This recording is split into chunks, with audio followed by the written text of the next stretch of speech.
uma música adequada ao casamento. Tinha uma serenata, tinha uma música individual, uma música desse tipo, certo? Mas no tempo da Rainha Elizabeth, principalmente, era quase que obrigatório você cantar, dançar, né? Era de praxe, era uma coisa considerada de bom tom e se estimulava. A própria rainha compunha, tocava e dançava. Ela experimentava muito isso. Então isso era uma maneira de o povo se comunicar nesse aspecto, certo? Então essa fase que nós vamos analisar agora é pegando 100 anos de cada período, 100 anos do Renascimento e 100 anos do Barroco. Eu cortei 50 para não ficar muito distante, para ver onde é que Shakespeare fica dentro disso, tá? Não sei se está dando para ver aí o cronograma, mas eu vou tentar simplificar. Lá em cima está ali uma faixa com a vida do nascimento e morte do Shakespeare, do Henrique VIII, da filha dele com a Ana Bolena, que era a Rainha Elizabeth, que houve um intervalo entre os dois no reinado, né? Tem a vida do Martim Lutero, que foi decisivo para todo tipo de música, né, que se praticava na época, né, a religião, e teve também aquela questão das brigas religiosas que vieram depois, e também o João Calvino, numa escala menor, que também influenciou bastante, certo? Embaixo aí, nessa escala, do ano de 1500, 1500 foi começou a era dos descobrimentos, né, das viagens marítimas, aquela coisa, essa década aí. E 1700 foi o ano que surgiu o piano, certo? O piano apareceu em 1700. Então, esses compositores que estão na cor azul marinho são os ingleses. Olha como tinha uma densidade de compositores de altíssimo nível. Se você ouvir a música dele hoje, que a gente tem todas elas, né? Só que elas são muito de caráter religioso. Apesar da divergência das religiões, os compositores eram mais da Igreja Católica, porque era uma questão política e religiosa, e se queria manter também uma linha de contato com o Papa, né, com Roma. Então os grandes compositores da época eram religiosos. Mesmo a rainha Elizabeth, por exemplo, ela protegia o protestantismo, né? Tá certo? Mas no termo de música havia uma convivência pacífica. Então eram excelentes compositores, tanto de música religiosa como de música instrumental. Eles foram os melhores da época. Foi a única época que houve supremacia até em relação aos outros. Aqui embaixo nós temos verdes, são os italianos. Esses verdes aí foram responsáveis pela criação da ópera. A maioria foi em Florença. Tem até aí o Vicêncio Galilei, que era o pai do famoso Galileu Galilei, né, que era um teórico, estudioso, mas eles faziam uma camerata de Bardi, durante 50 anos, até 1600, eles procurando um modelo para fazer uma música que eles queriam. Aí que eles estavam procurando a ópera. Então procuraram o quê? O modelo grego. Procuraram o modelo grego, né? Mas eles erraram, porque primeiro eles estavam atrás de uma música elaborada, elitista, né? Aquela pessoal de Florença, que era muito banqueiro, 300 anos eles dominaram aquilo, né? Então eles foram fundo nesse negócio. Mas só o que eles conheciam dos gregos não era a verdade. Eles tinham muito pouco conhecimento, como nós temos hoje. Olha, muita coisa do Egito se descobriu no século passado. Então a história mesmo da Grécia, de como é que funcionava, só tinha a peça do teatro, o texto, mas como é que se cantava não se sabia direito. Então eles imaginavam um espetáculo. Aí dizem que eles cometeram um erro duplo. Primeiro, porque os gregos não cantavam daquele jeito. Segundo, porque eles queriam uma arte elitista. E a ópera tornou-se uma coisa totalmente popular, né? Por incrível que pareça, apesar da complexidade, foram os primeiros espetáculos que alguém chegava de fora e pagava ingresso para assistir. Com 50 anos ela já estava espalhada na Itália, né? Então foi um erro crucial de uma concepção, né? De uma elite que tinha muito poderes e conhecimento de arte, e todo mundo sabe o esplendor de Florença, mas eles erraram nisso, né? E espalhou-se na Itália como por todo canto, e depois se espalhou no resto do mundo. Aí a primeira pergunta que a gente faz, olha, tá aí, ó, Shakespeare tá aí, Débora, mostra aí as duas linhazinhas lá magenta, o ano que nasceu Shakespeare e o ano que ele morreu, para a gente ver o contexto. Ó, vocês estão vendo o azul, lá em cima são os Países Baixos, a Holanda, a Bélgica, que na época não tinha, né? Que era também de música de altíssimo nível religioso. Só tinha embaixo aqui o Tomás Luiz de Victória, que foi uma coisa à parte. E E tem também o Palestrina, que foi o maior compositor de música religiosa da Itália, né? Lá embaixo, na última linha verde, teve o maior gênio da música italiana no gênero da ópera. Foi ele que consolidou a ópera, que foi o Claudio Monteverdi. Em 1607 ele lançou Orfeu, a partir daí detonou. Aí ele descobriu o caminho das pedras, né? Então vocês estão vendo que tudo que Shakespeare fez foi exatamente na época da ópera. Mas a ópera não chegou a ele, né? Não chegou. Não deu tempo para chegar, certo? Quando ele morreu, né, o único, nesse período aí, o único herdeiro dele tem um azul lá embaixo ali, que é Henry Purcell. Era um compositor barroco inglês, que é considerado o maior compositor da Inglaterra, só que ele morreu muito novo, antes de desenvolver muito mais. Ele ainda não fazia propriamente uma ópera, ele fazia uma meia ópera, mas foi um gênio.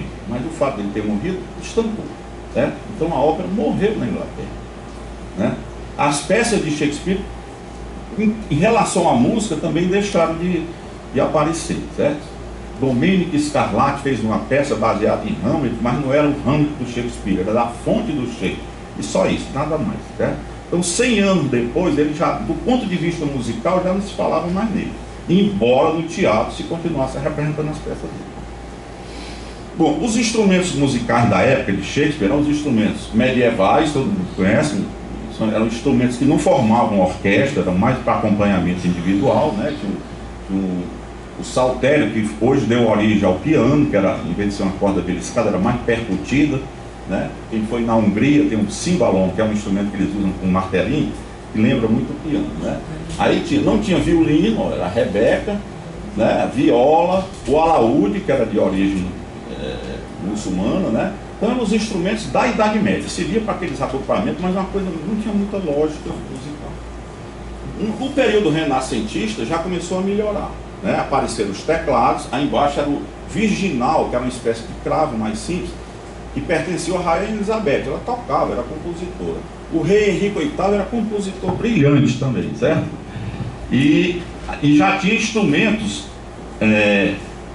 notáveis, já como a viola, que se tocava em pé, o alaúde, e instrumento de sopro, que hoje dá origem aos instrumentos de madeira, instrumentos de coisa, e a viola da gamba, certo? Esse período aí já permitiu a criação de uma orquestra, eles chamavam consorte, concerto. Tinha dois tipos de consorte, o broken consorte, que era o consorte quebrado, onde você tinha instrumentos de famílias diferentes, e tinha um whole consorte, que era o inteiro, que era instrumento de corda, só instrumento de corda, eles já praticavam, então já tinha um sentido de organização. Pronto, era a música que tinha da época, né? No barroco, mas ele só viveu 16 anos, Shakespeare, aí não, apareceu o violino. A origem do violino é recente, é 400 e poucos anos, de Cremona, na Itália, né? O violino chinês tem 2000 anos, mas só tem duas cordas, não tem muito a ver com o nosso, né? Mas o violino, como a gente conhece hoje, ele foi criado em Cremona, aquelas famílias Stradivarius, Guarnieri, Amati, que ainda hoje são buscados, os violinos, são os melhores violinos, não precisou fazer mais nada diferente nele, pouquíssima coisa, e eles são ainda considerados imbatíveis. E na terra do Cremona foi onde nasceu o Monteverdi. Lá tem um museu, quem for lá aproveita para ver também, certo? O cravo, que passou a ter destaque porque você colocava no centro e fazia o acompanhamento do baixo, que na época do barroco teve o baixo contínuo. Não tinha maestro. O próprio tocador do cravo é quem marcava o tempo. O primeiro maestro que se tem notícia da história foi o Lully, que nasceu na Inglaterra, nasceu na Itália, mas foi para a França, Jean-Baptiste Lully, não sei. Ele tocava, ele marcava o tempo com uma bengala, assim, um bastão. E numa dessa ele acertou o dedão do pé, deu gangrena e ele morreu. Foi o primeiro acidente na área da Bom, só para resumir, quais as atividades na época do Shakespeare? Essa aí, houve um progresso notável na literatura, foi o Império Áureo da Inglaterra, né? Principalmente para a poesia. Muita gente não gosta das peças de Shakespeare porque elas são citadas em poesia, né? É uma pena quem não sabe inglês não poder ver. Eu lamento muito que meu inglês só dá para achar endereço de condomínio, pedir comida de fast food, etc. Eu queria ter, porque é uma coisa linda o ritmo da língua na poesia. Então as peças dele todas são escritas em poesia. algumas coisas que são em prosa, o resto é em poesia. Então é uma coisa fundamental para a língua, para a beleza. Então era uma coisa notável. Então a poesia andou em paralelo com o teatro. Certo? Tinham excelentes poetas na época de Shakespeare. Tudo porque o rei e a rainha, os dois, eles promoviam e valorizavam bastante. Certo? A capacidade do público nos teatros elisabetanos, nos arredores de Londres, atingia 10 mil espectadores. Para vocês terem uma ideia, 10 mil. Né? Ora, um teatro grego pegava 14 mil. A gente estabeleceu um paralelo. Né? Cantos religiosos, missa, moteto, madrigais religiosos, cantos e hinos sagrados, eles em altíssimo nível, não tinha nada a ver com o teatro. Porque eles estavam num nível assim, de excelência maravilhosa. Né? Correu a parte. Não vamos esperar aquela música maravilhosa nas peças. As peças eram de caráter populares. Certo? A música instrumental aí favoreceu muito ao canto individual. Né? Tinha o cravo, o virginal, a espineta e o clavicórdio. O clavicórdio é um antecessor do piano. Alaúde, órgão, consorte inteiro e o quebrado. Né? Madrigais, baladas, ailes, balé, canções folclóricas, canções de rua. Tanto era cantado pela corte como era pela população, né? Porque elas assistiam peça, era o lugar que eles tinham para extravasar isso. Certo? Então eram canções românticas, não tinha estribilho, não eram temas livres do prazer da vida, da gula, do amor, de tudo. Não era aquela coisa mais religiosa, era muito mais liberta. Então, Shakespeare ser um ator clássico, mas a peça dele era fundamental. Agora, como é que ele usou essa música? Né? Sim, as danças. Era fundamental também nos espetáculos ter dança. Era estimulado que tivesse dança. Era a Pavane, que era uma dança nobre. Primeiro vinha importado de fora, né? Da França, da Inglaterra, ou da Espanha, e ficava na corte, depois filtrava para o povo. O povo também tinha sua música folclórica própria, né? Mas essa Galiardi era muito apreciada porque era mais alegre, né? Uns pulinhos, saía dando uns pulos, né? Até a rainha pulava, o pessoal achava que era demais, mas tudo bem. Tinha alemã, de Volt, eram tudo danças muito populares que se procurava também associar às peças. No canto tinha uma coisa importante: em nenhuma peça de Shakespeare os atores principais cantavam. Geralmente eram os personagens secundários, os loucos, os malandros, os doidos. É interessante, você vê em todas as peças, ninguém, o título principal, o responsável, não cantava. Sempre ele colocou o canto numa coisa popular. Eu acho que é uma espécie de jogada até para conquistar, né? Por exemplo, em Hamlet tem vários cantos, já era uma tragédia, não era comum ter canto em tragédia, né? Mas quem canta era a Ofélia, e na Ofélia já estava doida quando cantava, né? Assim tem, os bobos cantavam, então ele fez muito isso nas peças dele, né? Ó, os cantos usados nas suas quase 40 peças atingiram cerca de 100 ocorrências. Então, se você procurar, tem mais ou menos 100 ocorrências de música, né? Elas são assim, 40 canções completas, que ele fez a letra todinha, 50 fragmentos de baladas, que ele botava, se a pessoa quisesse continuar, ele dava só dica na peça, né? E diretivas de palco, que ele deixava a critério do diretor de palco fazer. Ele dava só um roteiro, ó, faça isso, bota uma música leve, bota uma música desse tipo, né? Então, a grande maioria das canções e fragmentos foi distribuído pelas comédias. As comédias foram preferencialmente utilizadas porque eram mais adequadas, era um tema mais solto, mais alegre, tinha dança, tinha tudo para você colocar a música, né? As tragédias foram alvo de canções apenas das peças mais tardias, onde ele já tinha atingido um nível de excelência tal, que é o Macbeth, que é uma tragédia, o Hamlet, o Otelo, o Rei Lear, etc, certo? Entre outros. Agora, a música instrumental, ela serviu muito para acompanhar, por exemplo, o alaúde, o virginal, a pessoa cantando, ele ficava lá atrás do palco tocando, acompanhando uma canção de amor, uma declaração, certo? Agora, as outras músicas eram fanfarras, tambor, trombetas, quando entrava um rei, uma coisa solene, um enterro, coisa desse tipo, certo? Era música de ocasião da peça. Pronto, eu vou só citar rapidamente, vocês depois podem ler com mais calma, algumas citações que ele fez de música, certo? Agora, sério, muito barulho por nada.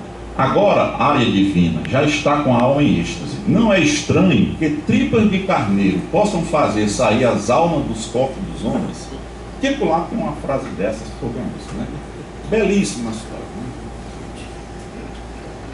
Mercador de Veneza. Tem um personagem que diz lá: o homem que não tem música em si, nem se emociona com a harmonia dos doces sons, é feito para as traições, os estratagemas e as rapinas. A alma dele tem movimentos silenciosos, como a noite, e as afeições tenebrosas como o ébrio. É uma das fases mais conhecidas. Mercador de Veneza. Que som musicais crepita em nossos ouvidos com sua suave imobilidade. A noite é propícia aos toques da doce harmonia. Como soa desagradável a doce música quando o ritmo é imperfeito e nenhuma harmonia se mantém. O mesmo ocorre com a música da vida humana. A Noite de Reis, né, que é 12ª noite, a tradição conhece como Noite do Rei, também tem uma citação muito famosa: se a música for alimento para o amor, continuai tocando ele de tal modo que ouvindo-a em excesso possa saciar o apetite, adoecer e assim morrer. Encanta meus ouvidos com um suave murmúrio do vento, trazendo perfume violetas de alguns canteiros, arrebatando, exalando olor. Outra também você está vendo ali, ó, a canção do bobo. Ele sempre escolhia personagens mais populares, mais simples, gente comum, que ele misturava com rei, com divindade, com figuras mitológicas. O Shakespeare usava muito bruxa, fada, essa figura, fantasmas, né, nas peças dele, né? Figuras lúdicas. Então, para distinguir essas figuras das pessoas de carne e osso, ele colocava uma música para dar esse efeito, essa coisa mais leve, né? Vamos lá, pode passar. Essa é linda, me permitam ler, que é uma das mais bonitas que eu acho, que é do Dois Cavaleiros de Verona. Depois a música vai tocar, Débora? Eu não, porque não tem som, né? Ficou sem som, né? Valentino, um personagem de dois. Isso aí passa até naquele filme Shakespeare Apaixonado. E por que não a morte no lugar de tão atrozes sofrimentos? Morrer é ser banido de mim mesmo, e Sílvia sou eu mesmo. Desterrar-me de perto dela é arrancar-me de mim mesmo, um banimento mortal. Que luz é a luz se Sílvia não pode ser vista? Que alegria é a alegria se Sílvia não está ao meu lado? Basta que eu pense que ela esteja. A sombra da perfeição pode satisfazer-me. De noite, se não estiver perto de Sílvia, não haverá música do Rouxinol. De dia, se não contemplar Sílvia, não enxergarei o dia.